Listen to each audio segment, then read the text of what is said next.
Ya. Saludos cordiales. Mi nombre es Escolástica Costa, estudiante de Psicología Educativa. Eh, el tema favorito que escogí para esta materia de psicolingüística es trastorno del lenguaje. Objetivo general: describir el lenguaje a modo general, conocer los trastornos del lenguaje más comunes. Y los contenidos son conceptos generales, origen del lenguaje, trastorno del lenguaje, entre otros trastornos. Los conceptos generales son 4. Pues tenemos el lenguaje, la lengua, el habla y el trastorno. El lenguaje, según la Real Académica Española, es la facultad del ser humano de expresarse y comunicarse con los demás a través del sonido articulado o de otro sistema de signos. La lengua es el sistema de signos orales o escritos que utilizamos para comunicarnos dentro de un grupo, dígase el idioma. El habla es lo que transmitimos a través de la comunicación. Y los trastornos son las perturbaciones o los desórdenes del funcionamiento normal de una persona o de una situación. Generalidades y origen del lenguaje. El lenguaje es la capacidad que tiene el ser humano para expresarse y comunicarse a través de diversos temas, de diversos sistemas de signos, oral, escrito o gestual. La comunicación requiere de este sistema de signos para llegar al objetivo del entendimiento común. El lenguaje constituye una de las características principales que separa el género humano de los animales. Dominar esta capacidad de comunicación le permite a cada individuo expresar el mensaje que desea transmitir de un modo particular. El lenguaje surge de la necesidad de los hombres de establecer relaciones sociales con el fin de la supervivencia de la especie humana. Existen dos tipos de lenguajes: lenguaje verbal y lenguaje no verbal. El lenguaje verbal es el que usamos con la lengua, o sea, el lenguaje hablado, y también está el lenguaje escrito con el uso de palabras. El lenguaje no verbal es aquel que nos identifica en el lenguaje corporal o kinésico. Se utiliza el cuerpo y el rostro como forma de expresión prostémica. El ser humano utiliza su espacio para establecer comunicación, también el icónico, que se emplean signos e imágenes, dibujos o figuras para comunicarse. También tenemos el fonético, los sonidos del habla humana y las propiedades físicas de los sonidos. Las funciones del lenguaje son o sea, funciones referencial o informativas. También tenemos la función emotiva y función apelativa. También tenemos función fática, función estética y función lingüística. Los trastornos del lenguaje son alteraciones que dificultan la comunicación oral, tanto para hablar como para entender lo que otras personas dicen. En las funciones del lenguaje, el individuo hace el uso del lenguaje con el único fin de comunicar una determinada información, sin emitir juicio de valor ni queriendo causar algún tipo de efecto en el receptor. También la función emotiva es cuando el emisor comunica un mensaje e intenta transmitir a un estado de ánimo.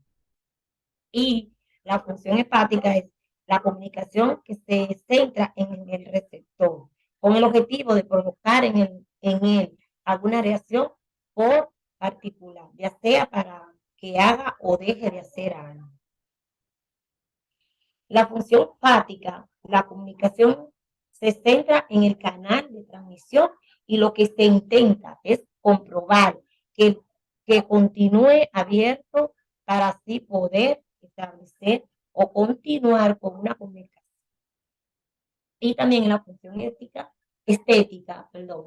La comunicación se centra en el lenguaje en sí, que es utilizado con el objetivo de crear algún tipo de belleza.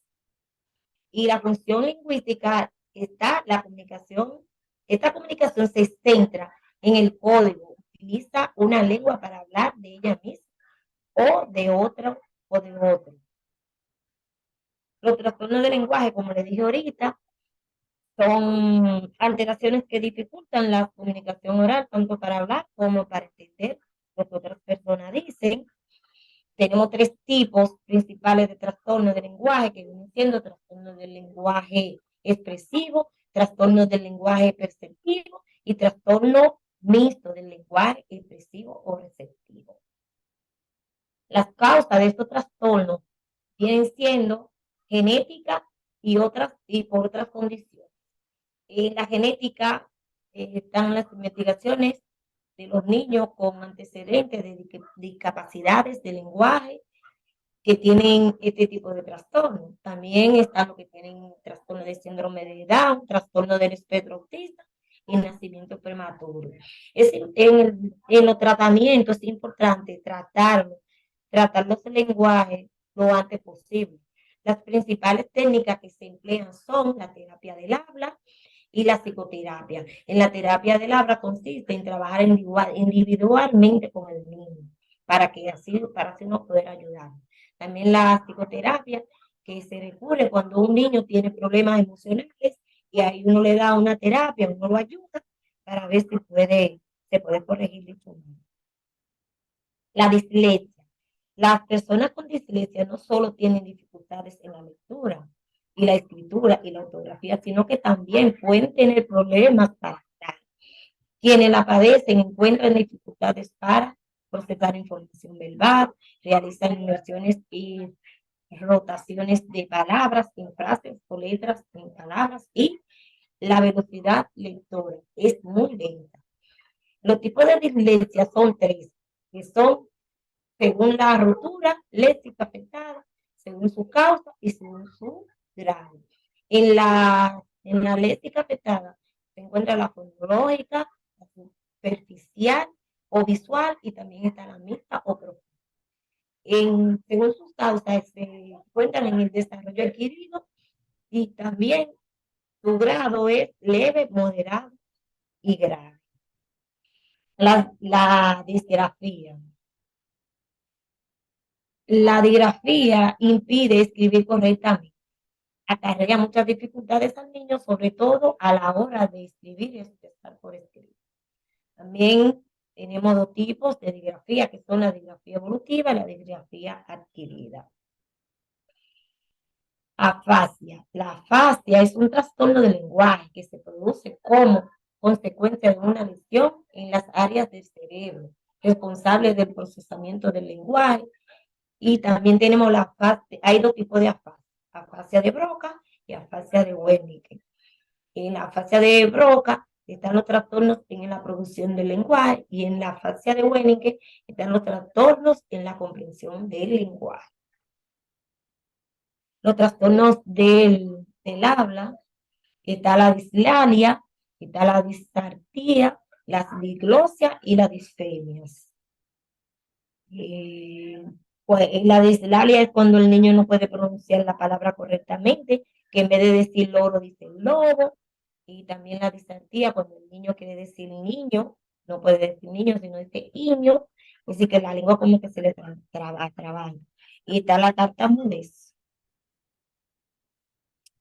Finalmente, es preciso destacar que la importancia de este tema para mí, carrera profesional, recae en la gran utilidad que tiene el conocer estos trastornos en su primera etapa a fin de evitar que los niños lleguen a una edad más avanzada y sea más difícil corregirle ese trastorno. En términos de haber incidencia, pues el conocimiento de este tema me puede ayudar me puede ayudar a yo poder ayudar a esos niños, motivarlos a que ellos pueden cambiar su forma de hablar y que es un trastorno que se puede corregir si se hace a temprana edad. Para cerrar, me despido con la frase de la admirable poeta, ensayista y maestra española, Carmen Conde. Ella dice que el lenguaje es lo más humano que existe. Es un privilegio del hombre. Cada palabra lleva consigo una vida, un estado, un sentimiento. Para mí es de suma importancia que en el entorno educativo le pongamos mucha atención a esos niños que tienen ese dicho trastorno. Muchas gracias y gracias por vuelvo y digo, gracias por la atención prestada.